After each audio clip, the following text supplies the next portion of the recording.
Hey, good afternoon, everyone. Hope everyone's having a good week. Back with another knife review, and I am super excited about this knife review. We're gonna be looking at the Strider SNG, and this is one of my favorite knife designs. I recently picked up this SNG, but I'm very familiar with the larger SMF version of this. And as far as EDC goes, and just all-around great knife, I think this is my favorite. Hopefully, in this review, I will do a good job of capturing why, as well as going over some of the pros and cons for this knife right here. Before we get started, got the patch of the day. This is from We Defy the Norm Outsider patch. This company, if you don't know, definitely check them out.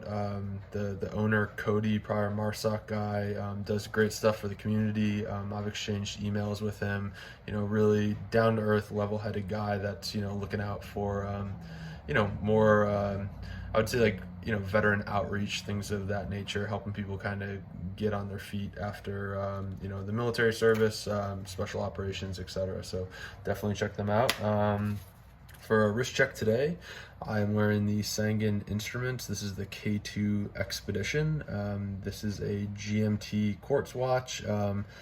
Once I finally get through all my knives, I'll definitely be going through some of my watches, but this design from SnG Instruments is definitely my favorite one coming out of their shop. I also have this on a Zulu Alpha Blackbeard strap. Covered them in one of my other videos, but great watch. Definitely check it out. All right, before I get into the review writ large, I kind of wanted to go over my background and experience with Strider. Going back to about 2012 or 2013, right before I went to back into the service. Like I'd always read about Striders. I was into knives, but only had Benchmades, things of that nature. And I remember, kind of looking at it, which my frame of reference has totally changed, but at the time I could pick up a Strider SMF, so one of these, for about $475. And at the time, the blue label pricing on like a Glock 19 or something was the same price or even cheaper. So that was a really hard kind of, mountain for me to climb, or, I kind of wrestled with myself for a while, but, like I did bite the bullet. The words of my dad were kind of echoing in my head, like never carry, a knife that's more expensive than you can afford to lose, kind of thing. So I threw that to the wayside, and picked up a Strider SMF. That kind of started me into these higher end knives, and from there I got really into microtechs. Like I had a crazy huge collection, got into other knives as well.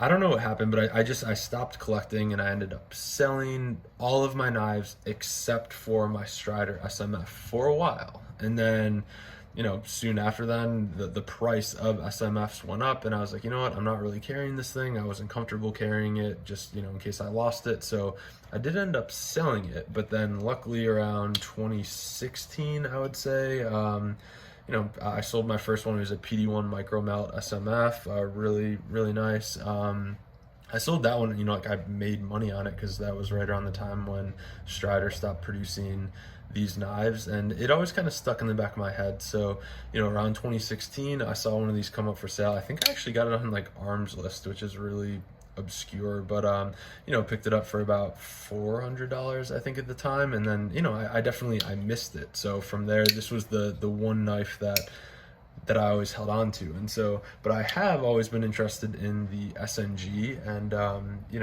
we're going to get to some of the pros and cons with this, as well as compare it to a few other knives that are definitely in the ballpark. Like if you had the three companies that I always talk about, but these kind of higher end, not basic, but you're not getting into anything crazy like Curtis or anything like that. But the three major brands, Strider, Hinderer, and then certainly Chris Reeve. Like I have three of probably the most like quintessential knives from those brands, and so we're gonna compare those a little bit. So stay tuned. We'll jump into the review.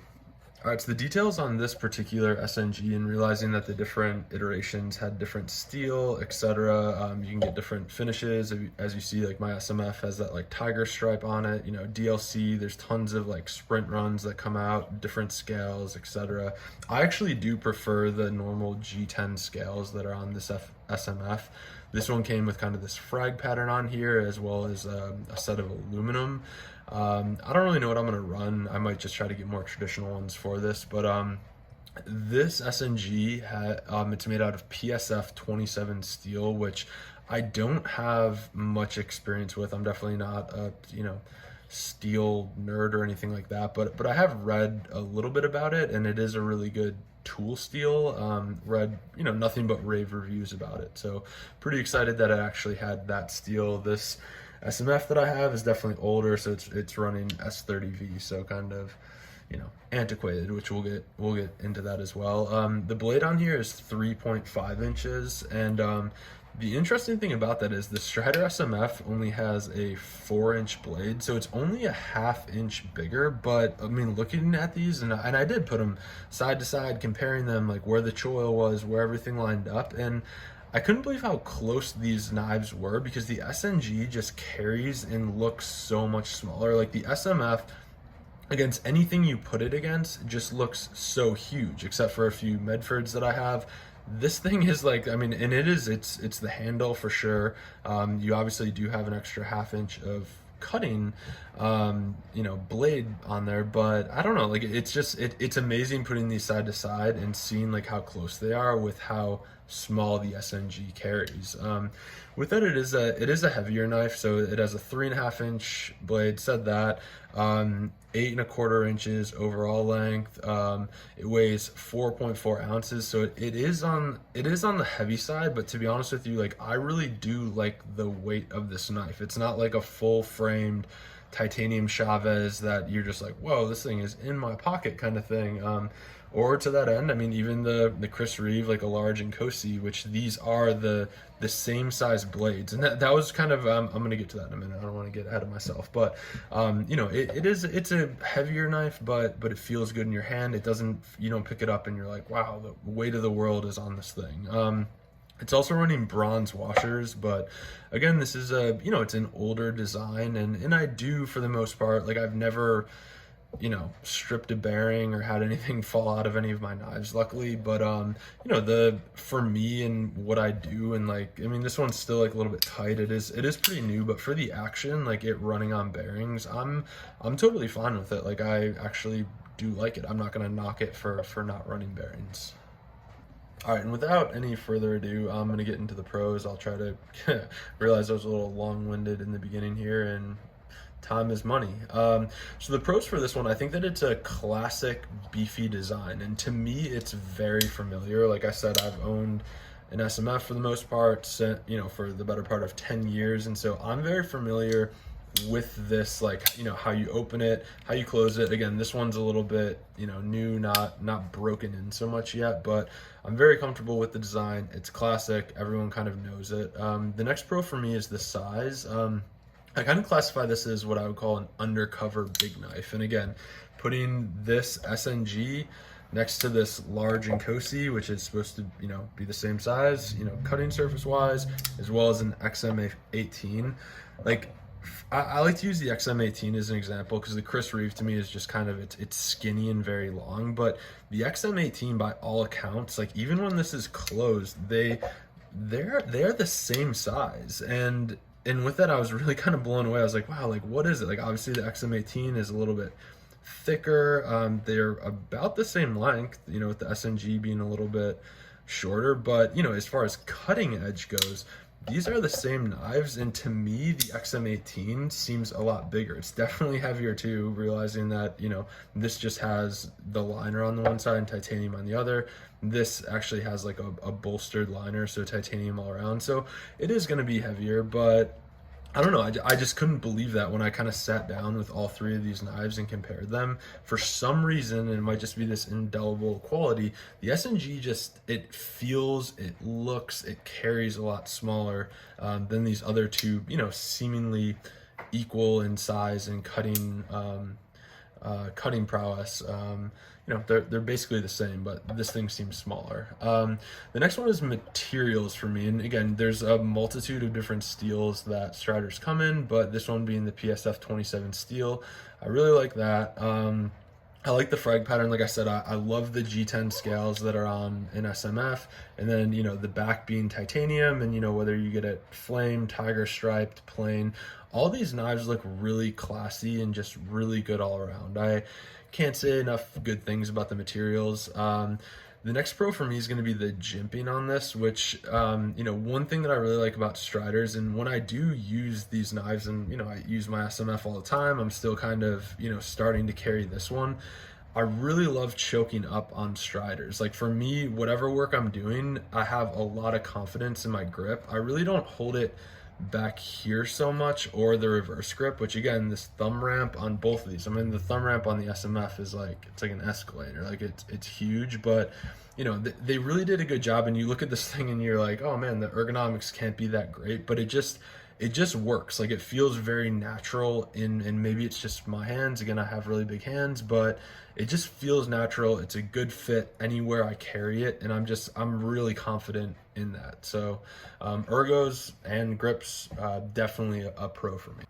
The next pro for me is going to be the cleaning or maintenance. Again, like I said before, this is running on actually bronze washers. So with that, it's very easy to take this pivot apart, get the blade out, clean everything, put it back together. You really just need an Allen bit, and then we'll get into, because it's kind of one of the cons, again, this does have a proprietary pivot on here, but once you have the tool for this knife, it's very easy to do maintenance, to switch out scales. It's really easy to like blow this out, clean it out. There's not many places to like hide dirt, grime, etc. It's a very open construction knife, and it's a beautiful knife. I love the design, but it's also very utilitarian looking. Like it looks like, and it can, really take a beating, and I like that. I'm not worried about it being too complicated. Any of the pivots, mechanisms, any of the lockup, etc.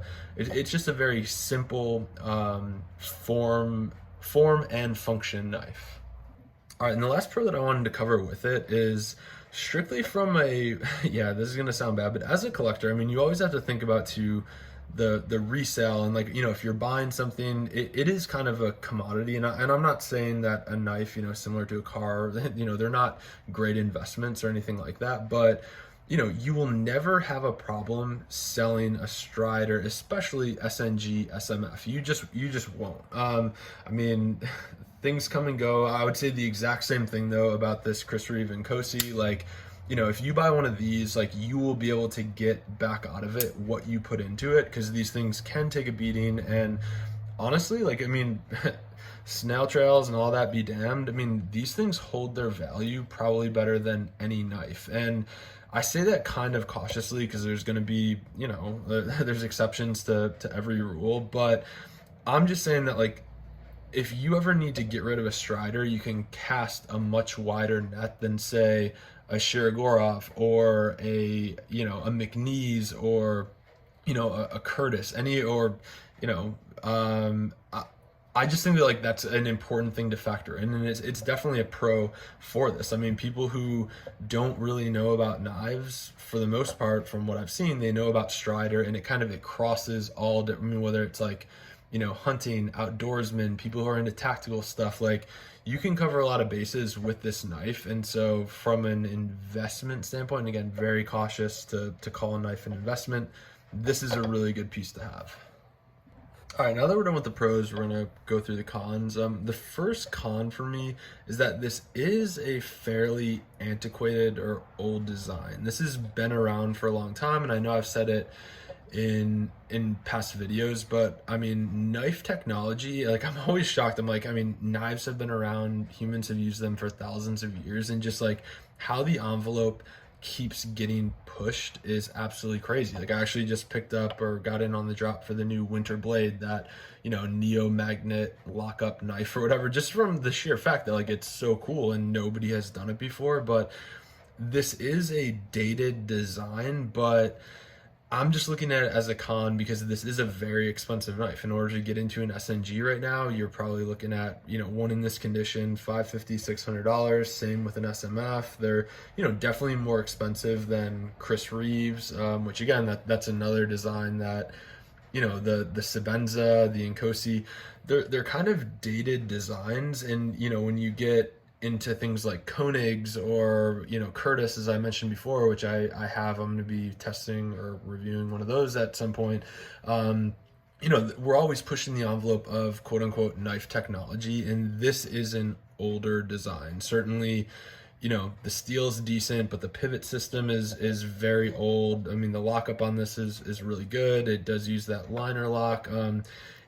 It does feel kind of old, but in a very like classic muscle car kind of way. So no, it's not the, you know, the new hotness, but it certainly pulls its weight. But that I can't deny the fact that that is one con. But I mean, again, they hold their value so well that should tell you something. But it is an older design.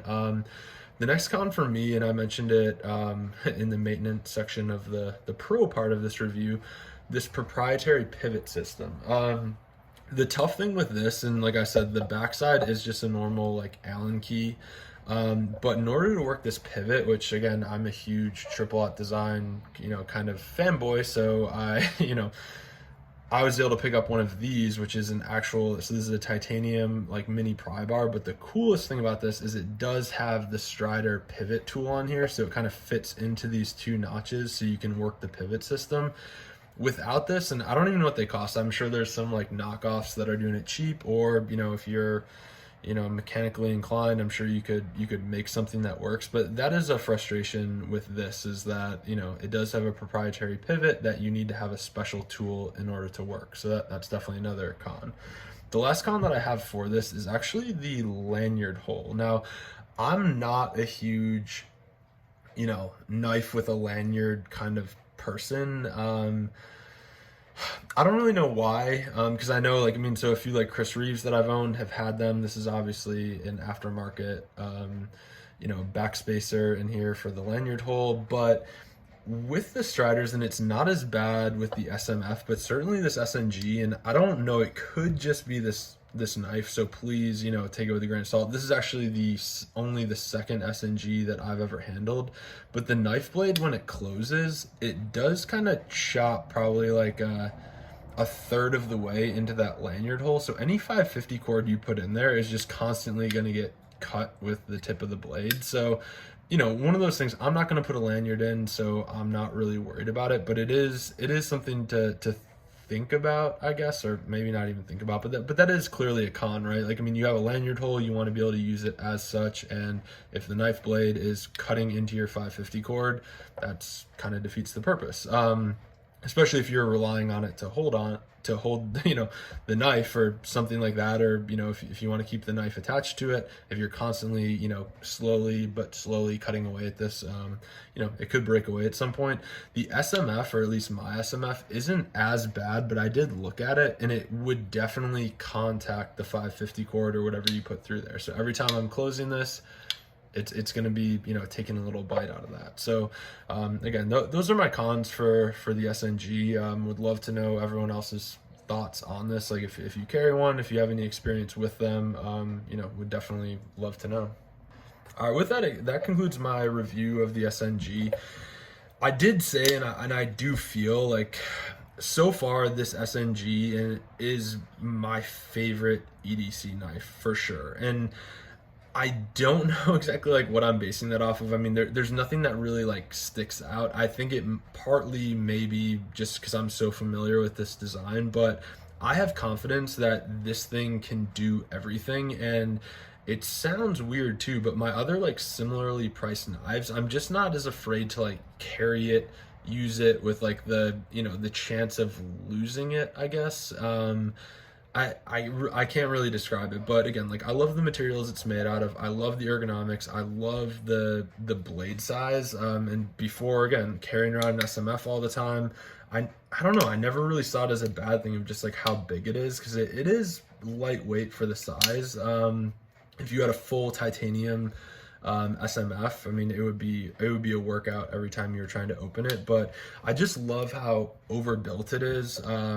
You know, the carry profile, it's certainly not a deep carry clip, but, you know, not much of it sticks out of there. I know the knife's in my pocket, but it's not overbearing or anything like that. It's very simple. Like, I feel like I can see everything that's going on with the knife. Like, for me, it's a classic design, and it takes a lot. Like, I don't know, even the nice knives that I've held or tried or whatever, like I always come back to this design because it's so familiar to me and I have such confidence in it. So again, I would love to know everyone's thoughts or experience with this. Next, I really would like to get my hands on like a Buck Strider or a ProTech Strider collaboration and see how they stack up to the real thing. But it's gonna take a lot to get me away from this one as being my favorite EDC knife. So with that, we'll see you next time. Thank you so much for tuning in.